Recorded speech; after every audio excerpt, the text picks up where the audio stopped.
En varias ocasiones he dicho que el combate contra los grupos de presión gay, de grupos de presión homosexual, contra el concepto natural y único de matrimonio basado en la unión entre un hombre y una mujer, no debería quitarnos de perspectiva la necesidad de un apostolado con las personas que sufren de atracción al mismo sexo. Estas personas han sido exactamente igual que todos nosotros, llamados a la vida cristiana y a la santidad, a la perfección y a la felicidad en esta vida.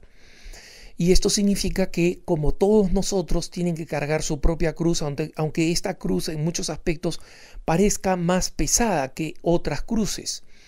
Y hemos elogiado en Así Prensa, y yo personalmente, el trabajo que hace una organización como Courage y Courage Latino, que ayudan y contribuyen de una manera muy particular a la consolidación de la identidad católica y a la atención caritativa, firme y clara de las personas que sufren de atracción a personas del mismo sexo. La homosexualidad es una atracción desviada que no es natural, porque la atracción natural es la atracción heterosexual. Pero como cualquier otra disfunción en la vida, no significa que esto marque a la persona de una manera que no pueda salir adelante con otras características y utilizando otros recursos. El desafío de la vida cristiana lo tiene por igual toda persona, tenga tal o cual debilidad, tal o cual falencia o inclinación a determinados males, sean psicológicos, emocionales, físicos, etc. Y esta claridad con que la Iglesia describe el papel y la presencia de las personas con atracción a personas del mismo sexo es algo que queda claro y que debería ser constantemente clarificado, porque nuestro rechazo a el lobby homosexual, nuestro rechazo al lobby gay y a sus presiones y a su imposición, a su odio contra la Iglesia y contra la naturaleza cristiana, no debe hacernos caer en el fragor de esa lucha, en un rechazo a las personas que tienen esta atracción al mismo sexo. Estos son hijos de Dios y son personas que hay que ayudarlas, y hay que ayudarlas a través de todos los medios posibles. Y Courage Latino, en ese sentido, son organizaciones ejemplares en promover esa lucha y esa atención pastoral. Justamente porque existen estas alternativas, me parece muy triste, y me parece que está animado con buenas intenciones, me parece extremadamente triste el pésimo ejemplo que está dando el padre Pedro Labrín, un jesuita en Chile, que ha lanzado dentro de las comunidades de vida cristiana jesuitas, ¿no?, que son estas organizaciones, agrupaciones cristianas laicales, que son el nuevo nombre, las CBX, Comunidades de Vida Cristiana, que recibieron las antiguas congregaciones marianas jesuitas, ¿no? En la CBX, el padre Larín, aprovechando el hecho de que es jesuita y que en consecuencia no está directamente bajo la responsabilidad de los obispos en Chile, sino de su propia provincia jesuita, ha desarrollado esta pastoral de la diversidad sexual. Yo no dudo de las buenas intenciones del padre Labrín. Creo que él ha visto y reconocido que muchas veces en los ámbitos católicos puede existir un prejuicio contra las personas que tienen atracciones al mismo sexo, personas que no están haciendo campaña a favor de los gays, personas que simplemente sufren esta atracción, se avergüenzan, lo lamentan, y muchas veces no encuentran instancia entre los cristianos y en organizaciones católicas que puedan lidiar correctamente con esta atracción. Y por eso es que iniciativas como Courage Latino necesitan ser difundidas y necesitan ser conocidas.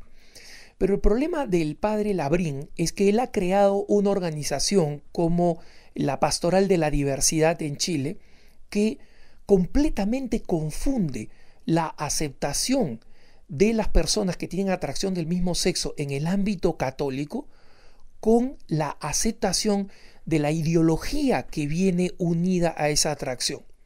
Y el primer signo de la aceptación, son varios que voy a mencionar, pero el primer signo de esa aceptación es el hecho de ponerle el nombre trágico, secularista y en el fondo anticatólico de diversidad sexual. No existe diversidad sexual, hermanos. Esa es una creación ideológica de la ideología de género.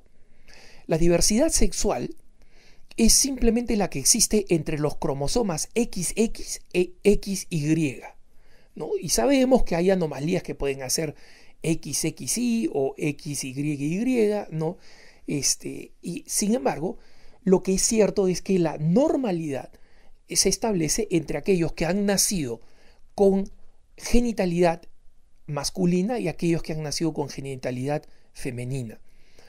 ¿Qué es lo que propone la ideología de género? En resumen, y voy a explicarlo en su momento, pero básicamente lo que propone la ideología de género es que el sexo es algo que nosotros decidimos libremente, que no tiene nada que ver con nuestros órganos genitales. Y uno puede escoger ser lesbiana o gay o transexual o bisexual o dudar o cambiar de opinión, etc. Es básicamente una decisión fluida y depende de lo que me gusta a mí hacer con la sexualidad. Y en consecuencia, la ideología de género, que es profundamente anticatólica y profundamente antihumana, porque la realidad de la humanidad es que somos varones y somos mujeres, esa es la realidad, propone la ideología de género que en realidad existe, entre comillas, diversidad sexual. Y en consecuencia, el padre Labrín bien pudo escoger que iba a realizar una pastoral hacia personas con atracciones al mismo sexo, hacia personas del mismo sexo. Bien pudo utilizar que trabajaba con personas que son homosexuales. Pero el padre Labrín ha escogido no solamente el término de personas de diversidad sexual, estableciendo que existe una igualdad entre las personas homosexuales y heterosexuales. Y no existe esa igualdad, porque las personas heterosexuales tienen una psique, tienen una psicología, tienen una inclinación que es coincidente con su genitalidad y con sus cromosomas, y una persona que sufre atracciones hacia personas del mismo sexo no la tiene, y necesita tener en cuenta esto.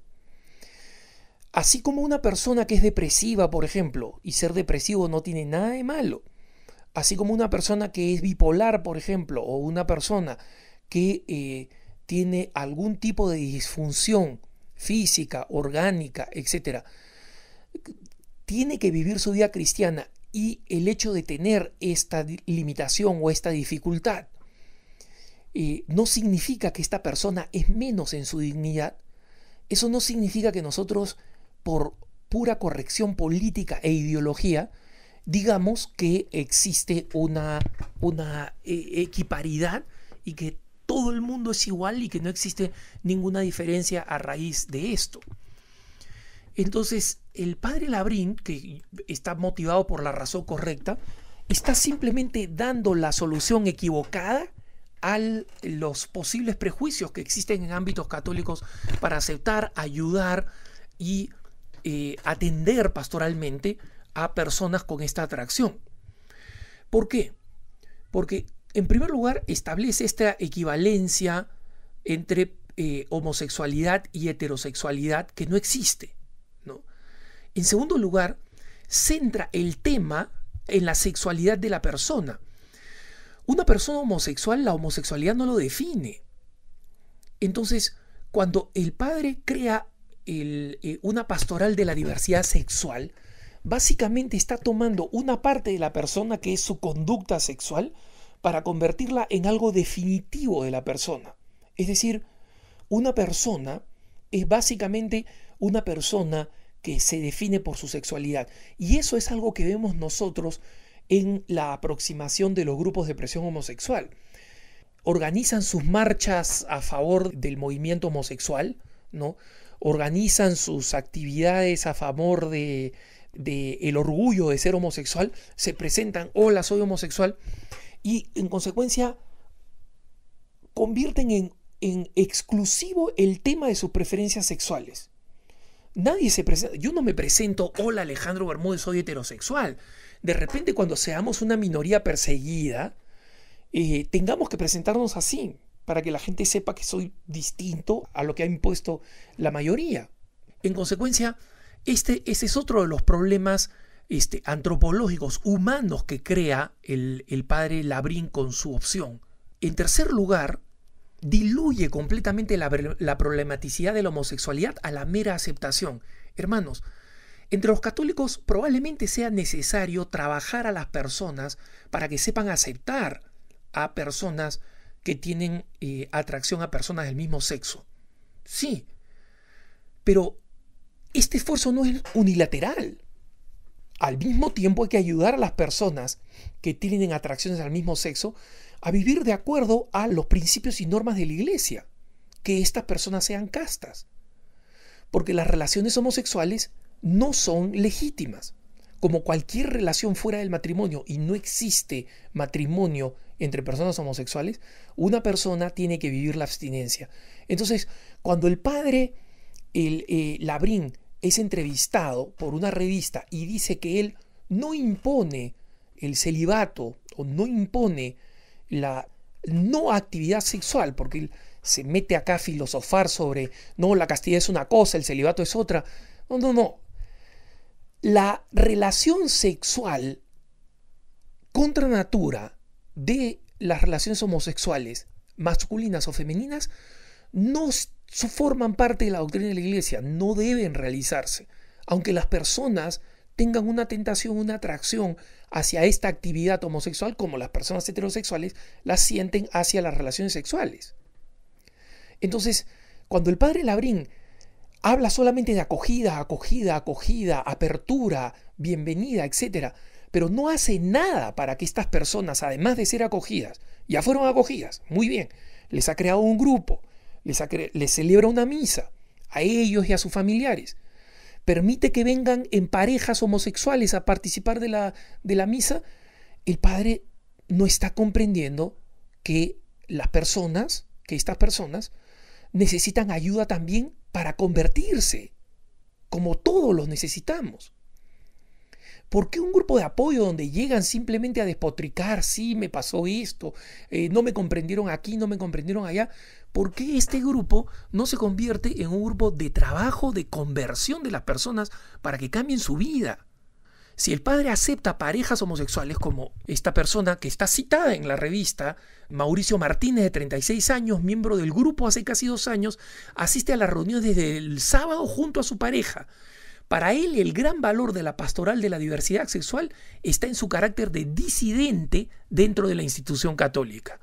Entonces, el sacerdote diluye completamente la homosexualidad porque digo, si le pedimos el celibato, o sea, la no actividad sexual de los heterosexuales no casados, ¿por qué no se la pedimos a los homosexuales?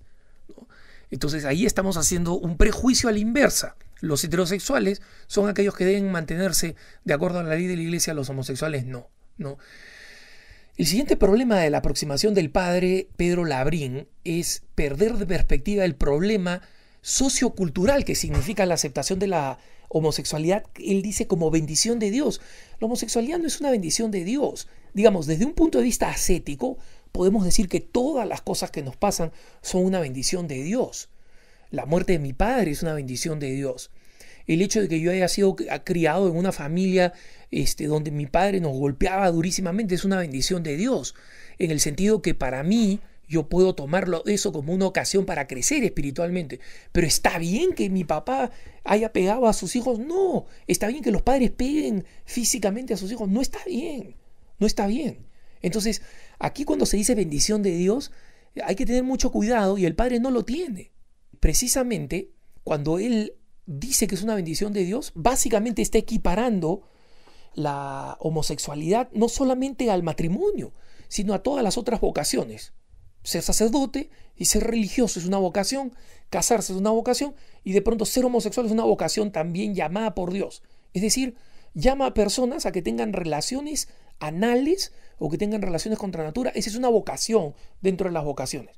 Eso es lo que implica el padre Labrín. Y no lo es. Pero él se mantiene en este discurso vago de que, bueno, es una bendición, hay que tomarlo como una bendición. Sí, pero con mucha claridad y claridad de conceptos, ¿no? Es una pena, por ejemplo, que el padre apoye, como apoye en su cuenta en Twitter, por ejemplo, las, entre comillas, marchas por la igualdad, que en el fondo significan caminar a favor del mal llamado matrimonio homosexual y destruir una institución que la Iglesia defiende de todo corazón, ¿no? Entonces, él dice que tiene el apoyo de los obispos. Yo lo dudo. Quisiera que los obispos chilenos aclararan este tema, ¿no? Y los obispos van a tener que aclararlo, aunque sea un jesuita, porque la verdad es que no podemos esperar mucho de las autoridades jesuitas, ¿no? Lamentablemente no. Y esto lo digo con afecto y con respeto. Pero viendo en el antecedente de Colombia, donde tiene un sacerdote que promueve el aborto en artículos periodísticos y las autoridades jesuitas no hacen nada, que tienen un famoso promotor del aborto español en Japón, en la provincia de Japón, siendo el director de la Facultad de Bioética de la Universidad de Sofía que tienen los jesuitas en Japón, o que en Argentina censuran determinadas publicaciones para que no critiquen a un jesuita partidario de la teología de la liberación como Juan Luis II. No podemos esperar mucho, ¿no? Yo sé que este punto de vista ha sido especialmente largo, pero creo que el riesgo que el padre Labrín está creando en América Latina y el precedente que puede crear tiene que ser aclarado y hay que ponerle un punto muy pronto. Que tengas un buen día.